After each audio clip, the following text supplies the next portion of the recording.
Elles ont été dévastées par la tempête Alex. 2 mois et demi après la catastrophe, les vallées de la Vésubie et de la Roya se relèvent doucement grâce notamment à un élan de solidarité qui s'est rapidement formé dès le lendemain du passage de la tempête. Parmi les soutiens indéfectibles, la principauté s'est grandement mobilisée. Dernières actions en date, la mairie de Monaco a offert des véhicules à la commune de Breil-sur-Roya et aujourd'hui, la sûreté publique a mené une opération baptisée Samedi solidaire. Patricia Navarro et Serge Prémont étaient sur place. Le spectacle de désolation et l'ampleur des dégâts parlent d'eux-mêmes. La région de Breil-sur-Roya a été très durement touchée par la tempête Alex et 2 mois plus tard, pour certains sinistrés, le cauchemar est toujours là. Sans le soutien du plus grand nombre, ils sont dans l'incapacité de déblayer tout ce qui encombre leur domicile, comme ici dans le hameau de Pienne-Basse où un élan de solidarité venu de Monaco leur a redonné espoir.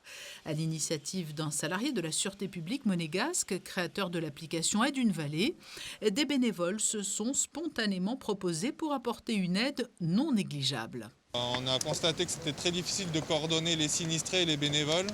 Les gens ne savaient pas où se rendre, chez qui se rendre et en quel nombre. Donc on a développé ça familialement, on va dire.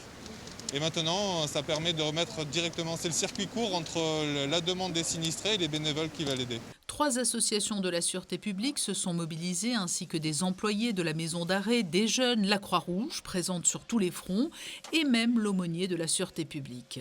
De ne pas venir en aide alors qu'on a les moyens de le faire, je pense que c'est peut-être naturel et que c'est une belle chose et que c'est comme ça aussi qu'on vit l'esprit de Noël. Depuis ce matin, il y avait des pièces de la maison qui étaient pleines de terre, pleines de bois, tout. Et on a enlevé tous les décombres, on a balayé, on a dû casser quelques trucs pour pouvoir rentrer. On a libéré les pièces et rapporté les objets précieux aux propriétaires. Pour les habitants de ce hameau dévasté, rien n'avait avancé depuis la catastrophe. En une journée, tout a changé grâce aux 80 bénévoles. Il faut savoir qu'aujourd'hui, l'immeuble est inhabitable parce que justement, il n'y a pas d'électricité, il n'y a pas d'eau, il y a tout qui a été emporté.